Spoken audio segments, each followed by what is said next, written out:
I'm going to dive right into a story that still kind of feels surreal to me. I'm a 35-year-old guy, and I've worked hard to get where I am.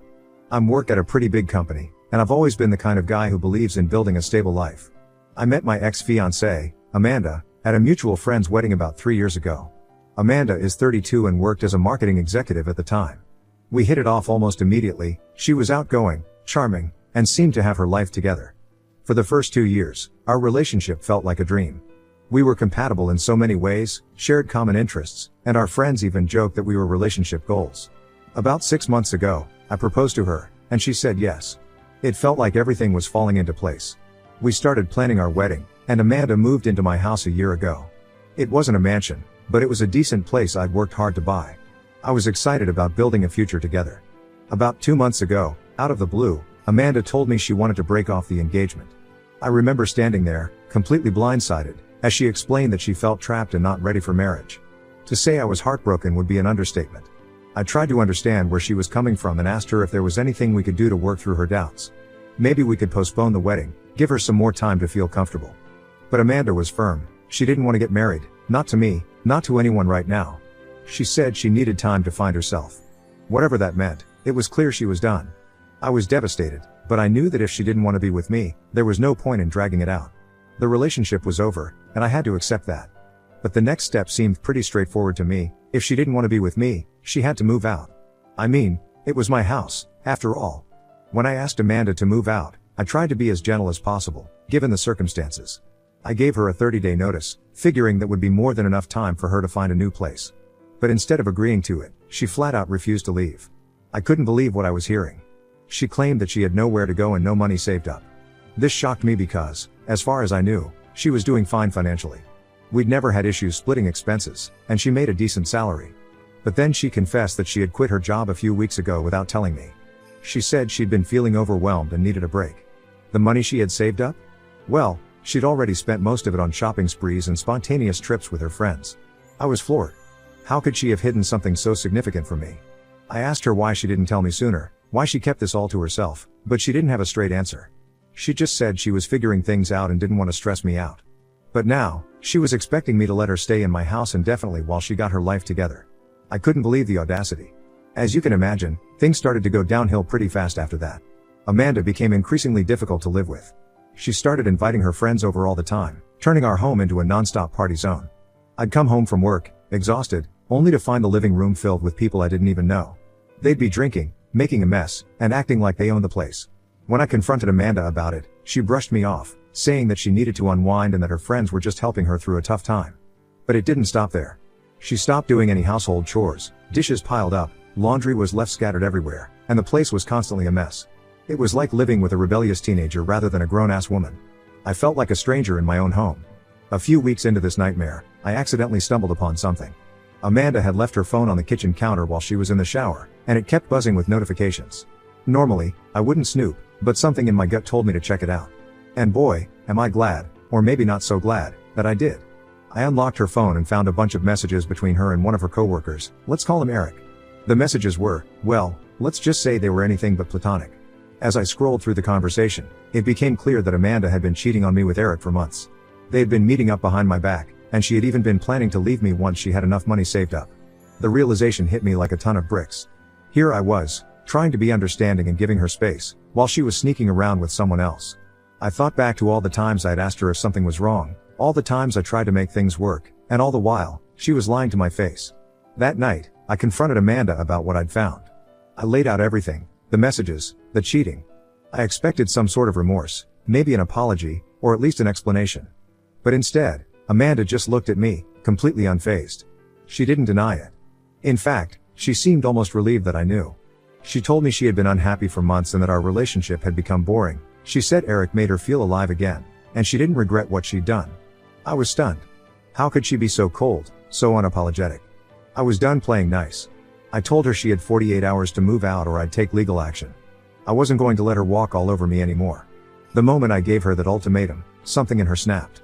We got into a heated argument, with Amanda hurling all sorts of insults at me, blaming me for everything wrong in her life. She accused me of being controlling, of not being supportive enough, and even of being the reason she cheated. It was like she was trying to twist everything to make herself the victim. After that argument, I decided to dig a little deeper into our shared finances, just to see if there was anything else she had been hiding. Amanda had racked up a significant amount of credit card debt, more than I could have ever imagined. She had maxed out several credit cards on luxury items, expensive dinners, and trips. But that wasn't the worst part.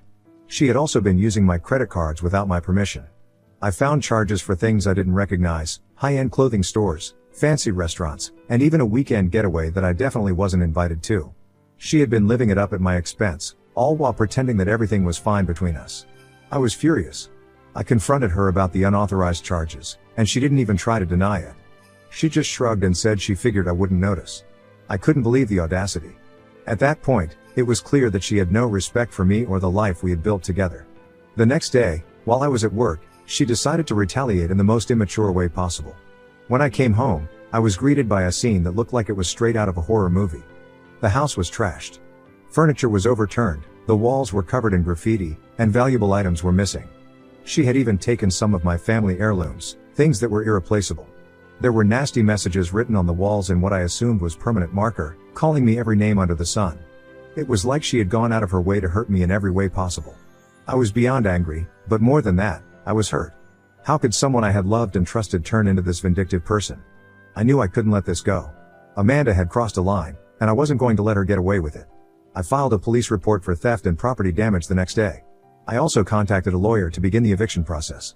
It was clear that Amanda wasn't going to leave on her own, so I needed to take legal action to get her out of my house. The lawyer helped me draft an official eviction notice, which I served to Amanda later that week.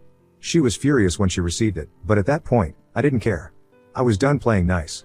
She had to go, and I was going to do whatever it took to make that happen. My family and friends were shocked when they found out what had happened. They had always liked Amanda, and no one had seen this side of her before.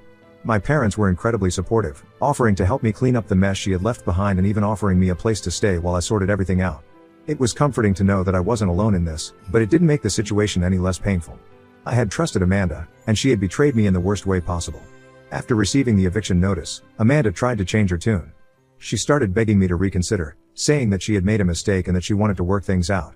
She tried to manipulate me with reminders of the good times we'd had, saying that we could get back to that if we just tried. But I wasn't buying it. I knew she was only trying to stay because she had nowhere else to go. When she realized that her attempts to manipulate me weren't working, she turned to threats. She said that if I went through with the eviction, she would tell all our mutual friends and even my coworkers that I had been abusive, both emotionally and physically. She said she'd destroy my reputation and make sure that no one believed my side of the story. I couldn't believe what I was hearing. She was willing to stoop that low just to stay in my house? It was like I didn't even know her anymore. But I wasn't going to let her threats scare me. I knew the truth, and I had the evidence to back it up. If she wanted to play dirty, I was ready. The day of the eviction finally arrived. I had informed the police of the situation, and they agreed to be there to enforce the eviction if necessary. When I showed up at the house with the police, Amanda was still there. She had barricaded herself in the master bedroom and refused to come out. I couldn't believe she was taking it this far.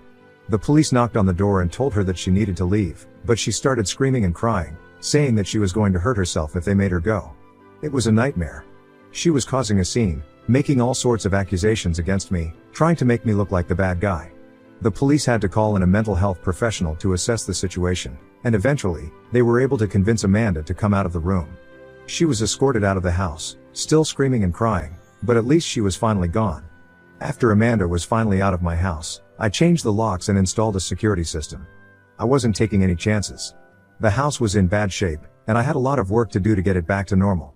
It was painful to see the place I had called home in such a state, but I was determined to rebuild. I started by cleaning up the mess she had left behind, throwing out the things she had destroyed, and repairing the damage. It was a slow process, but with the help of my family and friends, I managed to get the house back in order. But it wasn't just the physical damage that needed repairing. Once Amanda was out of the house, I pursued legal action for the theft and property damage. The police had all the evidence they needed, and my lawyer was confident that we had a strong case. Amanda was eventually ordered to pay restitution for the items she had stolen and the damage she had caused. In addition to the restitution, I also obtained a restraining order against Amanda. I didn't want her anywhere near me or my house. I needed to move on with my life, and I couldn't do that with her lurking in the background, ready to cause more trouble. Looking back on everything that happened, I realized that there were red flags that I missed or ignored. Amanda had always been a bit of a spender, but I never thought it would get to the point where she would be using my money without my knowledge. I should have been more aware of what was going on with her, but at the same time, She should have been honest with me instead of sneaking around. This whole experience has been a wake-up call for me. I've learned that trust is earned, not given, and that I need to be more careful about who I let into my life. I'm focusing on healing and personal growth now. I've even considered selling the house and starting fresh somewhere else, but I haven't made any decisions yet. So, here I am, sharing my story with all of you. Thanks for sticking with me through this long post. I appreciate any advice or thoughts you might have. And to end on a lighter note, if anyone knows a good place to buy a sturdy, Amanda-proof security system, let me know. So, am I the asshole for kicking my ex-fiancée out of my house when she broke off our engagement and refused to move out? Update 1. Hey everyone, it's been about a month since I last posted, and I wish I could say things have calmed down, but unfortunately, that's not the case. After Amanda was evicted, I was hoping she'd just disappear from my life for good. I mean, she trashed my house, stole from me, and then violated the restraining order by stalking me. She even got arrested for it, so I figured she'd finally get the message. But apparently, she didn't. About 2 weeks ago, I started noticing some strange things happening around my house. It started with small stuff, like someone ringing my doorbell in the middle of the night and then running off. Then it escalated to finding my trash cans knocked over every morning. I tried to brush it off, thinking it was just some pranksters in the neighborhood. One night, I was coming home from a late shift at work when I saw something. There was a note taped to my front door. It was simple, just a piece of paper with the words "You're not safe" written on it. The handwriting was unmistakable. It was Amanda's. I immediately called the police and handed over the note. They took it seriously, but there wasn't much they could do at that point. They advised me to keep my security cameras on and document anything else that happened. They also promised to increase patrols in my area, but they couldn't be there all the time. The next day, I got a call from my security company. They notified me that there was an attempted break-in at my house. The footage showed Amanda trying to pick the lock on my front door in the dead of night. When she realized she was being recorded, she looked straight into the camera and gave it a smile before walking away. I handed the footage over to the police, and they were able to arrest her for violating the restraining order again. But just like last time, she was released on bail the very next day. It's like no matter what I do, she's always one step ahead. My lawyer suggested filing for a permanent restraining order, but that process takes time, and I'm left feeling like I'm living in a horror movie. How do I make sure she stays away for good? Does anyone have any advice on what else I can do? I feel like I'm running out of options, and I'm terrified she's going to do something even worse next time. Update 2. Hey, everyone. I'm back with another update, and things have taken a turn for the worse. I thought the worst Amanda could do was break into my house, but she's found a way to hit me where it hurts the most, my job. I work as a software developer, and my job is one of the few things that's kept me sane through all of this. I love what I do, and I've worked hard to get where I am. But about 3 weeks ago, my boss called me into his office with a serious look on his face. He handed me a stack of papers and asked me to explain myself. The papers were screenshots of emails that were supposedly sent by me to various coworkers. These emails were filled with racist, sexist, and downright vile comments. There were also threats in some of them, directed at specific coworkers. I knew immediately that these emails were fake, but the problem was that they came from an email address that looked almost identical to mine. I explained to my boss that I didn't send those emails and that they had to be from Amanda. I told him about everything that had been happening, the break-in attempts, the restraining order, and how Amanda was now trying to ruin my life because I had kicked her out. Thankfully, my boss believed me. We have a good relationship, and he knows this isn't in my character at all. But even though my boss was on my side, the damage was done. Word about the email started to spread around the office, and I could feel people giving me the cold shoulder. I even overheard some coworkers whispering about me in the break room, wondering if the rumors were true. It's been a nightmare. I got in touch with our IT department, and they were able to trace the fake emails back to an IP address that wasn't mine. They confirmed that it was someone impersonating me, but that doesn't erase the damage to my reputation. I've handed all the evidence over to the police, but they've told me the same thing. They're building a case against Amanda, but these things take time. I've considered leaving my job and finding something remote where I wouldn't have to deal with this, but that feels like letting her win. I'm stuck and don't know what to do next. Has anyone dealt with a situation like this before? I'm open to any advice because, honestly, I'm at my wit's end. Update 3. Hey everyone, this is the final update, I hope. It's been about 4 months since my first post, and I've finally reached what I hope is the end of this nightmare. But not without some more drama first, of course. After my last update, things continued to escalate. Amanda was still out on bail, and I was constantly looking over my shoulder, waiting for her next move. I'd already dealt with her breaking into my house and trying to ruin my career, so I figured she'd come up with something even more drastic next. And I was right. About a month ago, I was leaving work late one evening when I found all 4 tires on my car slashed. My car was sitting in the parking lot on flat tires, and I knew immediately who was responsible. When I checked the security footage, there she was, Amanda, slashing my tires and then calmly walking away as if nothing had happened. I called the police again, and this time they took it more seriously. Amanda was arrested later that night, but this time, I made sure she wouldn't be getting out on bail so easily. My lawyer and I pushed hard for her to be held without bail, and thankfully, the judge agreed. Amanda was finally behind bars, where she couldn't hurt me anymore. But the damage she'd done was still there. My reputation at work had taken a hit, my car was in the shop, and I was emotionally drained. I started seeing a lawyer more frequently to figure out what my next steps should be. He suggested suing Amanda for the damages she caused, both to my property and my reputation. He also suggested filing for a permanent restraining order, which would make it harder for her to get near me in the future. I'm pursuing both options, but it's going to be a long process. In the meantime, I've made some decisions about my life. I've decided to sell my house and move to a new city. I love my job, but I'm going to ask for a transfer to a different office or maybe even switch to a remote position. I need a fresh start, away from all the memories of what Amanda put me through. So, I guess this is goodbye for now. Thanks to everyone who gave me advice and support over the past few months. I couldn't have gotten through this without you. I'm hopeful that this is the last time I'll have to deal with Amanda, and that from here on out, I can focus on rebuilding my life. Thanks again, everyone, and take care.